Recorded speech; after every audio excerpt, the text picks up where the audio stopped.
जसकम unit दरिया खान मरी पारां बरसात मुतासरीन सां गॾु टावर मार्केट खां रैली कढी नुसरत वा मोरी ते एहतिजाजी मुज़ाहिरो कयो वियो।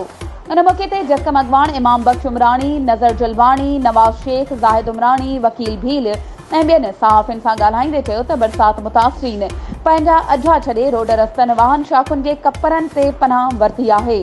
15 ॾींहं गुज़रण बावजूदि बरसात मुतासरीन खे न टेंट ॾिना विया, न राशन ॾिनो वियो, न ई मच्छरदानियूं ॾिनियूं वयूं ऐं न वरी घरनि मां बरसात जो पाणी नेकाल कयो वियो। एहतिजाज कंदड़नि चयो त सिंध हुकूमत वॾियूं वॾियूं दावाऊं करे पई त बरसात मुतासरीन खे हर सहूलत फ़राहम कई वई आहे। मगर सिर्फ़ पंहिंजा नवाज़े बरसात मुतासरीन वेसा घाती कई पई वञे।